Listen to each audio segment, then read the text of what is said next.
চিন্তা করে দেখো না কবরে কি যাইবা না, চিন্তা করে দেখো না কবরে কি যাইবা না। এই দুনিয়া ছাড়িয়া কোথায় যাইবা ভাগিয়া, এই দুনিয়া ছাড়িয়া কোথায় যাইবা পালায়া, মরণ তোমায় লইবে ঘিরে যতই করো বাহানা, মরণ তোমায় লইবে ঘিরে যতই করো বাহানা।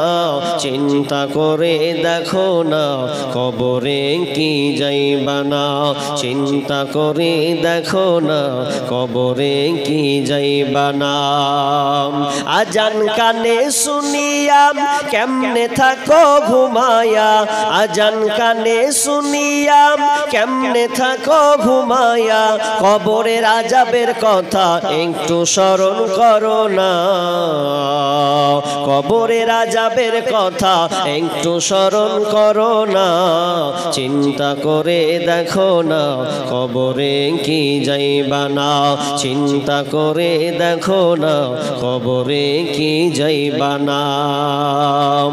দিলে ভরা অহংকার চিনো না তুমি আল্লাহর ঘর, দিলে ভরা অহংকার চিনো না তুমি আল্লাহর ঘর, কদিন তুমি থাকবে পরে হবে তোমার ঠিকানা। চিন্তা করে দেখো না কবরে কি যাইবা না, চিন্তা করে দেখো না কবরে কি যাইবা না। যেই কবরে আল্লাহ ছাড়া বন্ধু কেহ থাকবে না, যেই কবরে আল্লাহ ছাড়া বন্ধু কেহ থাকবে না। চিন্তা করে দেখো না কবরে কি যাইবা না, চিন্তা করে দেখো না কবরে কি যাইবা না। উপস্থিত সম্মানীয় সুযোগ্য আজকের এই জলসার স্বনামধন্য সভাপতি, মঞ্চ উপবিষ্ট আকাশে সাদৃশ্য আলেম ওলামাবৃন্দ, আমার সম্মুখে বসে থাকা দিনদার ইমানদার মুমিন ভাই সকল এবং পর্দার অন্তরালের সম্মানিতা মা ও বোনেরা, প্রথমে সেই মহান মুনিবের দরবারে প্রশংসা করি যে মহান মুনিব আমাদেরকে একটি মসজিদ কেন্দ্রিক আয়োজিত মাহফিলে কিছু কোরআন ও হাদিসের আলোচনা এবং আমলের উদ্দেশ্যে যিনি আমাদেরকে কবুল করেছেন, সে আল্লাহ সুবহানাহু ওয়া তাআলার শুকরিয়া আদায় করি, বলি আলহামদুলিল্লাহ। অতঃপর শান্তি বর্ষিত হোক সকল নবীদের উপর, বিশেষ করে আমাদের শেষ নবী জনাবে মুহাম্মদুর রাসূলুল্লাহ, আমরা সকলে বলি সাল্লাল্লাহু আলাইহি ওয়াসাল্লাম। ভাই, রাত এখন 12টার কাছাকাছি, মানে 12টায় 2-3 মিনিট বাকি আছে। তারপরে আরেকজন আলোচক আছেন, সময় কমের কারণে হয়তো বিষয়টাকে আমি গুরুত্বের সঙ্গে বুঝাতে পারবো কি জানি না, কারণ বিষয়টা হচ্ছে প্রায় 2 থেকে আড়াই ঘন্টার উপরে। এখন সময় 1 ঘন্টা, 1 ঘন্টাও না বললেই চলে, যেহেতু পরবর্তী বক্তাকে তাড়াতাড়ি আনা হবে যেটা শুনলাম। তো এই 1 ঘন্টার মধ্যে আবার বলছে আলোচনা, আবার বলছে কালেকশন, তাহলে তো খুব খারাপ। আর যদিও এটা মসজিদ কেন্দ্রিক জালসা, এজন্য সেই লক্ষ্যে একটু দেখাই উচিত, দেখতে হবে। শেখ আগের বক্তা তিনি মাশাআল্লাহ আপনারা দান করলেন, তবে এরপরেও দানের বহালটা আপনাদের জারি রাখতে হবে সব সময়, এখন ওয়াফ করলে হবে না। তা আমি কিছুক্ষণ আলোচনা করব, আলোচনা করার পরে যেহেতু আমি একজন মুসাফির হিসাবে আমি আপনাদের কাছে কিছু চাইব, দোয়া দেব, যেহেতু মুসাফিরের দোয়া আল্লাহ সুবহানাহু ওয়া তাআলা রাসূল বলেছেন যে মুসাফিরের দোয়া আল্লাহ ফেরত দেন না, সেই অতএব আমি আপনাদের জন্য দোয়া রাখবো ইনশাআল্লাহ। আমার আজকে টপিক আলোচ্য বিষয় কিয়ামতের পূর্ব লক্ষণ, অর্থাৎ পৃথিবী যে ধ্বংস হবে, পৃথিবী ধ্বংসের পূর্বে কি কি ঘটবে, কি কি সাইন রয়েছে, আখিরুজ জামান, এই পৃথিবীর পূর্ব লক্ষণ বা পৃথিবীর ধ্বংসের লক্ষণ, এ সম্পর্কে আমরা সংক্ষিপ্ত আলোচনা করব।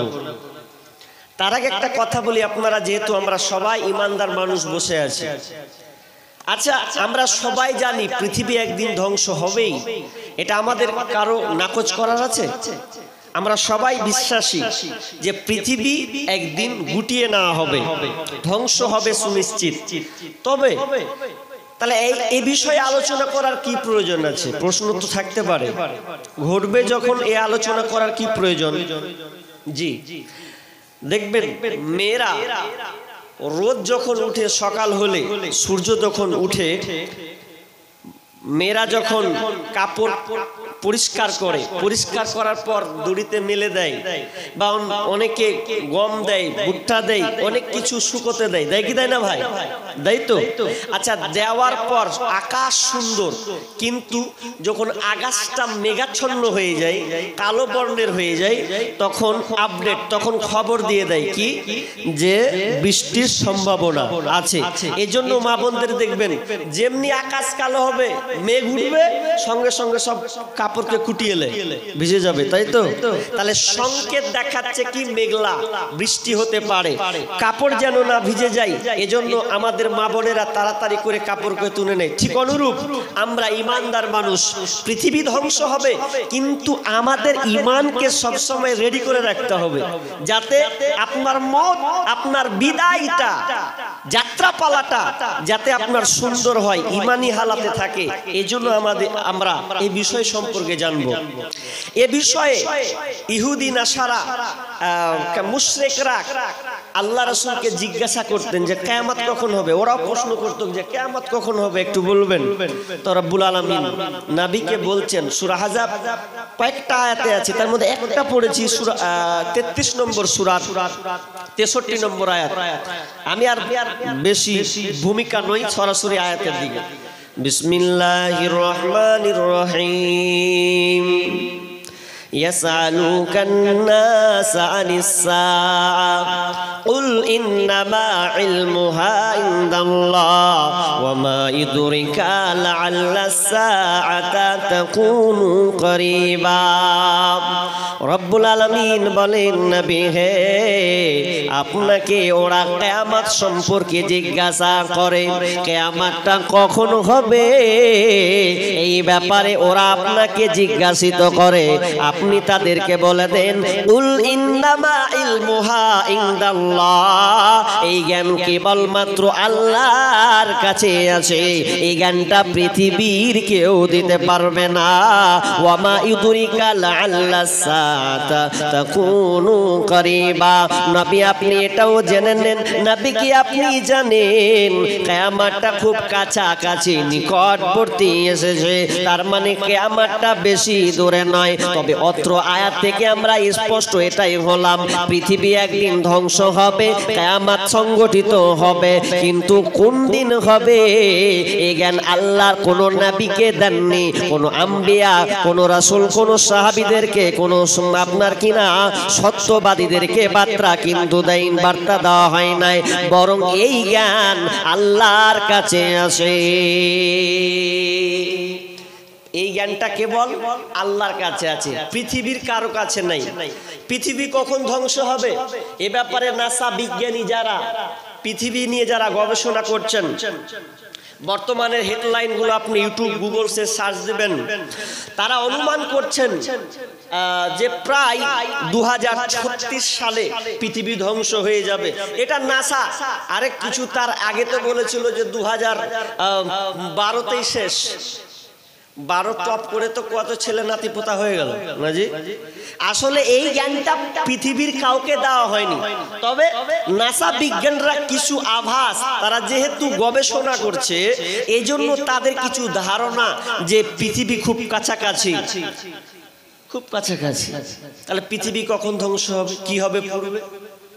পৃথিবী যে ধ্বংস হবে নিদর্শন বিশ্বনবী কিন্তু বলে গেছেন। এই ব্যাপারে যদি বলা যায় তো অনেক ঘন্টার সময় নিতে হবে, কিন্তু কিয়ামতকে এই পৃথিবী আপনার কিনা ধ্বংস হবে, এই নিদর্শনগুলো তিনি হাদিসে 2 ভাগে বিভক্ত করা আছে। একগুলো আছে ছোট ছোট আলামত, একগুলো আছে বড় বড় আলামত। যে ছোট আলামতগুলো আছে এগুলো কিন্তু আমি যেগুলো আপনাদের সামনে পেশ করব ওগুলো সব কিন্তু প্রবাহিত মান চলমান হিসাবে চলছে। শুধু আপনারা একটু মিলাবেন, যাচাই বাছাই করবেন যে কিয়ামতটা এই নিদর্শনগুলা ঘটছে কি ঘটছে না। সাবধানে থাকিও মুমিন, ঈমান রাখা দায়। কিয়ামতের আলামত ভাবে বোঝা যায়। সাবধানে থাকিও মুমিন, ঈমান রাখা দায়। কি বলবো রে ভাই বাংলার বাণী, দেখে দেখে চিন্তা করে। টাকার লোভে মানুষ মারে এই সোনারি বাংলায়, টাকার লোভে মানুষ মারে এই সোনারি বাংলায়। সাবধানে থাকিও মুমিন, ঈমান রাখা দায়। সাবধানে থাকিও মুমিন, ঈমান রাখা দায়। কিয়ামতের নিদর্শন। হুযায়ফা রাদিয়াল্লাহু তাআলা আনহু তিনি এমন একজন সাহাবী, যেই সাহাবী সব সময় ব্যতিক্রম আল্লাহ রাসূলকে জিজ্ঞাসা করতেন। প্রায় সাহাবী কোনখানে নেকি আছে, কোনটা কি করলে বেশি নেকি পাওয়া যাবে, কোনটা করলে বেশি আল্লাহ সন্তুষ্ট হবে, এই ব্যাপারে সাহাবীরা বেশি প্রশ্ন করতেন। কিন্তু এই সাহাবী হুযায়ফা রাদিয়াল্লাহু তাআলা আনহু যখন প্রশ্ন করতেন, পুরো উল্টা প্রশ্ন করতেন। তিনি প্রশ্ন এইরকম করতেন, কোন পাপ থেকে আমি বেঁচে যাব, কোনটা না করলে আমি পাপ থেকে বেঁচে যাব, অকল্যাণ থেকে বেঁচে যাব, এই রকম ধরনের তিনি প্রশ্ন করতেন। একদিন তিনি প্রশ্ন মানে আল্লাহ রাসূল বলছেন, ইয়া রাসূলুল্লাহ, আমরা আছি আপনার সঙ্গে, আমরা ছিলাম একটা কালো বর্ণের যুগে, আমরা ছিলাম অকল্যাণের যুগে, জাহিলিয়াতের যুগে ছিলাম, তখন আমরা দ্বীন ইসলাম পাইনি। কিন্তু ইয়া রাসূলুল্লাহ, ইন্না কুন্না ফিল জাহিলিয়াতি ওয়াশ শাররি, আমরা এই আপনাকে পেয়ে সন্তুষ্ট। আমরা এমন একটা দুনিয়া পেয়েছি, এমন একটা দিন পেয়েছি, ইসলাম পেয়েছি, তার মানে আমরা কল্যাণের মধ্যে আছি, লাভের মধ্যে আছি, সম্মানজনক যুগে আছি। কিন্তু নবী গো, আপনি বলেন তো আমাদের ভালোর পরে কি খারাপ যুগ আসবে কিনা? বিশ্বনবী বলছেন, নাম হ্যাঁ, খারাপ যুগ আসবে। এবার হুযায়ফা জিজ্ঞাসা করছেন, ইয়া রাসূলুল্লাহ, আপনি বললেন খারাপ একটা জামানা আসবে, খারাপ একটা সময় যুগ আসবে, কিন্তু খারাপ যুগের পরে কি আর কোনো ভালো যুগ আসবে? বিষ্ণু বলছেন, নাম হ্যাঁ, ভালো যুগ আসবে রে হুযায়ফা, কিন্তু সেই যুগটা হবে ফিহি দাখানুন, যুগটা হবে ঘোলাটে যুগ, যুগটা হবে ঘোলা যুক্ত যুগ, ধোঁয়া যুক্ত যুগ, অস্পষ্ট একটা যুগ। আর এই যুগটা অস্পষ্ট যুগ হবে। এবার আল্লাহ রাসূল হুযায়ফা রাদিয়াল্লাহু তাআলা রাসূল জিজ্ঞাসা করছেন, ওয়ামা দাখালুহুম ইয়া রাসূলুল্লাহ, ঘোলাটে যুক্ত কাকে বলা হয়, ধোঁয়াটে যুক্ত কাকে বলা হয়, অস্পষ্ট যুগ তো আমরা বুঝতে পারলাম না, একটু বলেন। বিষ্ণুনবী বলছেন, শুনে নাও, ওই যুগটা যে হবে ঘোলাটে যুক্ত যুগ হবে, ধোঁয়া যুক্ত যুগ হবে, অস্পষ্ট যুক্ত যুগ হবে। এই যুগটা এমন একটা যুগ হবে, আমার আদর্শকে তারা মানবে না, আমার তরিকাকে তারা মানবে না, অন্যের তরিকা এনে বেজাতির অনুসরণ করে বলবে এটা আমার তরিকা, এটা আমার সুন্নাত, এটা আমার ডিউটি, এটা আমার ভালো কাজ। কিন্তু না, আমার সুন্নাতকে বাদ দিয়ে, আমার তরিকা রাস্তাকে বাদ দিয়ে, আমার থিওরিকে বাদ দিয়ে তারা বিজাতির থিওরি এনে তারা সামনে পেশ করবে, তারা মানবে, আর এ আমার বলে তারা চালিয়ে দেবে। এরপরে হুযায়ফা বলছেন, ইয়া রাসূলুল্লাহ, এরপরে কি খারাপ যুগ আসবে? আল্লাহ রাসূল বলছেন, হ্যাঁ হুযায়ফা রে, এরপরে একটা খারাপ যুগ আসবে, কিন্তু শুনে লাও, এই যুগটা এমন ভয়ানক যুগ হবে, জামানা হবে, এতে ভালো মন্দ সব মিশে থাকবে। এমনকি কিছু আলেম বের হবে, কিছু আলেম ওলামা বের হবে, কিছু নেতা বের হবে, তারা মানুষকে জাহান্নামের দিকে ডাকবে। আয় আয়, আর মানুষরা তাদের অনুসরণ করে, যেমন ইমাম, যেমন বক্তা জাহান্নামে যাবে, আর ওই শ্রোতারা, দর্শকরা সবাই তারা জাহান্নামে যাবে। যুগটা আছে কিনা একটু ভাববেন তো, যে যুগের কথা আল্লাহ রাসূল বলেছেন একটু ভাবেন যে এই যুগটা চলছে কি চলছে না, এই অবস্থাটা এরকম হচ্ছে কি হচ্ছে না। নাইলে দেখেন, আপনাকে একটু এক্সাম্পল মিলিয়ে দেখাই। এই ধরনের স্টেজ, এই রকমই বক্তৃতা, এই রকম মাইকের সামনে এমন এমন কথা বলছে মানুষকে সরাসরি জাহান্নামের দিকে নিয়ে যাওয়া উপক্রম। কি এক বক্তাকে দেখছি মাথায় বিশাল বড় লম্বা টুপি, অনেক জায়গা যেতে হয়তো, বাংলাদেশের এক বক্তা লম্বা টুপি পড়েছে আর একটা গাজাল ধরেছে, আমি চাই না বেহেশত ভাই পাই না জাহান্নাম, আমি চাই না বেহেশত ভাই পাই না জাহান্নাম, আমার কপালে লিখে দিও দয়ার নবীর নাম, আমার কপালে লিখে দিও দয়ার নবীর নাম। আর সব বলছে মারহাবা, এমন দিছে। তো কথাটা কি বলছে? গেজাখড়ি কথা, ওটার দিকে কেউ দেখেছিস? একই বক্তা বলছে যে আমি জান্নাত চাই না, বেহেশত চাই না, আর জাহান্নামকে ভয় করি না। কোরআনের বিপরীতমুখী কথা হলো না? হলো তো। অথচ কোরআন কি বলছে? ওয়াজি আয়াউমা ইযিম বিজাহান্নাম, জাহান্নামকে যখন টেনে আনা হবে, ফেরেশতারা 70,000 ফেরেশতা ওই জাহান্নামকে যখন হাসরের মাঠে সামনাসামনি টেনে আসবেন, তো লাগাম দিয়ে 70,000 লাগাম থাকবে, আর প্রতি লাগামে 70,000 করে ফেরেশতা থাকবে। বিশ্বনবী বলছেন জাহান্নামকে যখন সামনে আনা হবে, হায়রে তার গর্জন, এই জাহান্নামের আওয়াজ, এই গর্জন এত ভয়ঙ্কর, এই জাহান্নামে কেউ যেতে চাইবে না, ভয় বিতস্ত হয়ে যাবে। আহা, তার আগে কেন মরণ হয়ে গেল না? অথচ সেই ব্যক্তি বলছে যে আমি জাহান্নামকে ভয় করি না। বিশ্বনবী নামাজে তাসাউদে বসে বসে তিনি দোয়া করতেন, আল্লাহুম্মা ইন্নী আসআলুকাল জান্নাতা, আল্লাহুম্মা ইন্নী আসআলুকাল জান্নাতা ওয়া আউযু বিকা মিনান নার। আল্লাহ তোমার কাছে আমি জান্নাত চাই, জাহান্নাম থেকে বাঁচতে চাই, পানাহ চাই, জাহান্নাম থেকে আমি মুক্ত হতে চাই। একজন নবী হয়েও যে দোয়া তিনি বার করেছেন, আর এই জাহিল বক্তা বলছে আমি জাহান্নামকে ডরি না, ভয় করি না। আর একটা জাহেলকে দেখছি উপরে আরো বাড়তি বেশি বকছে। কি বলছে? ও বলছে কেরামান কাতেবিন রোজ হাসরের দিন, ও কেরামান কাতেবিন রোজ হাসরের দিন যদি করে মোরে অভিযোগ, আমি বলবো দুনিয়ায় ছিলাম খাজা বাবার লোক, আমি বলবো দুনিয়া ছিলাম ন্যাংটা বাবার লোক। এইগুলা বলার সাহস কি করে পেয়েছে ওরা?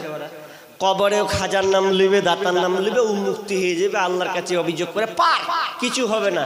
তো এক বক্তা সহ্য করতে না পারে পাল্টাকে বলছে কেরামান কাতেবিন পাইবে যেই দিন, ও কেরামান কাতেবিন পাইবে যেই দিন, তোরা যারা ছিলি ন্যাংটা বাবার লোক, জুতা পিটাইয়া বলবে জাহান্নামে ঢোক, জুতা পিটাইয়া করবে জাহান্নামে ঢোক। তোর বাদরামু বাহি করে দেবো। তুই খাজা বাবা দাতার বাবার নাম বলে তুই চলে যাবি কেরামান কাদের পাত্তা পাবি?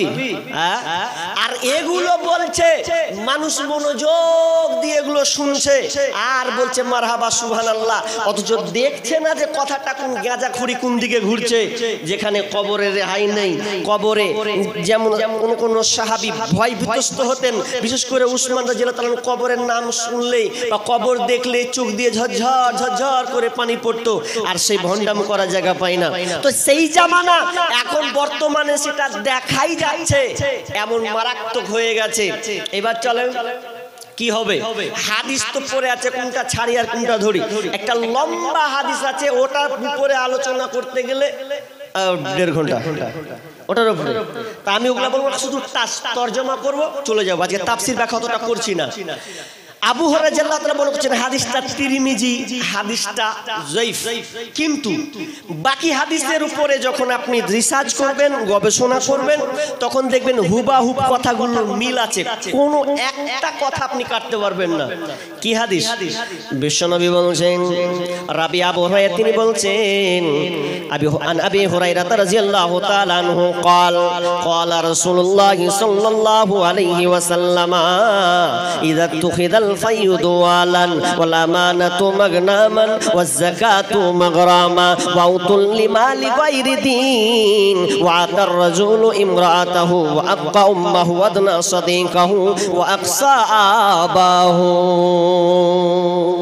অর্ধেকটা বললাম এটা নিয়ে হোক নাকি কি বলছে যখন তোমরা এই আলামতগুলো দেখতে পাবে এগুলো হচ্ছে কিয়ামতের আলামত দেখো তোমাদের মধ্যে ঘটছে কিনা শেষ জামানা আখিরুজ জামান শেষ জামানার প্রস্তুতি আপনাকে বলছি শুধু আগে মিলাবেন যদি মিলে যায় তাহলে জেনে নেন কিয়ামত সংঘটিত ইন সিগন্যাল ঢুকে গেছে ইক সিগন্যাল হয়ে আছে খালি একবার ছাড়তে এখন বাকি আছে জি হ্যাঁ জি আর আমরা অনেকে বাইক চালাই কি চালাই না বাইক না এরকম বেশিরভাগ অনেকে আমরা বাইক চালাই তো বাইক চালাতে যখন তেল যখন ভরেন তো তেল ভরতে দাগ উঠে না দুটা চারটা পাঁচটা ছটা করে দাগ উঠে না থাকে কি থাকে না সোজা পাটা বুঝেন তো থাকে তো গাড়ি চালাতে চালাতে পেট্রোল ভরে ভরে ভরে যখন গাড়ি চলতে আস্তে মাইনাস হয় আর হতে হতে যখন তেল শেষ হয়ে যায় তো যখন গাড়িতে প্রথম ইঙ্গিত দেয় সংকেত ঝাটকা মারে তেল যদি শেষ হয়ে যায়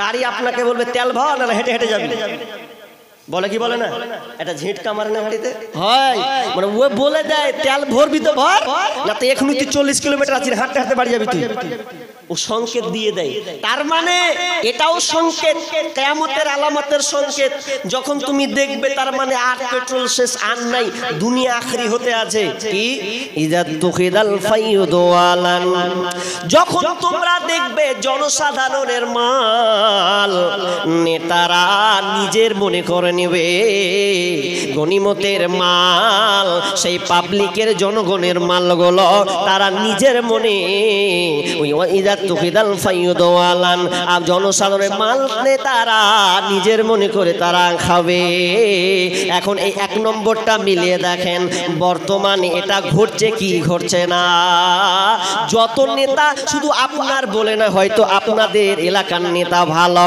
আপনাদের জেলার নেতা ভালো কিন্তু আমাদের জেলার নেতা ভালো নয় এরা জনগণের মাল গরিবের টাকা ইন্দেবাসের টাকা সমস্ত টাকা সম্পদ এরা নিজের মনে আত্মসাৎ করে খায় আসসালামু আলাইকুম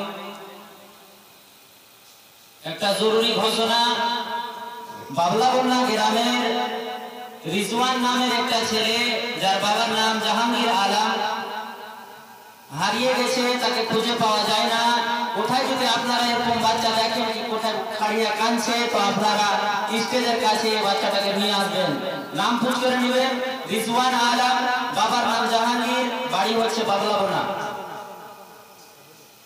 ভালো এলেন ছেলেও হারিয়েছে রাত 12টার দিকে কি করছে না করছে আল্লাহ জানে এক নাম্বার কি বললাম ভাই নেতা হবে লুটার জন্য জনগণের জন্য সার্ভিস দিবে না আর এটা ঘটছে কি ঘটছে না জি ভাই ঘটছে তো এটা বর্তমানে চলমান প্রবাহিতমান আমরা দেখতে পাচ্ছি কিন্তু আমার বলার সময় না তো আমি অনেক ব্যাখ্যা করতাম কি দেখেন নেতা ভালো হলে সব ভালো আর নেতা গোলমাল মানে সবইতে গোলমাল হবে কোনো জায়গায় ভালো ঠেকাতে পারবেন না জি কোনো জায়গায় আপনি ঠেকাতে পারবেন না বিশ্বনবী এক নাম্বার বললেন জনসাধারণের মাল নেতারা যখন লুটে খাবে তখন তোমরা জেনে না কিয়ামত সন্নিকটে আজকে বর্তমানে নেতাদের জন্য সমাজ আজকে নষ্ট হয়ে যাচ্ছে কেউ নিরাপত্তা যেন পাই না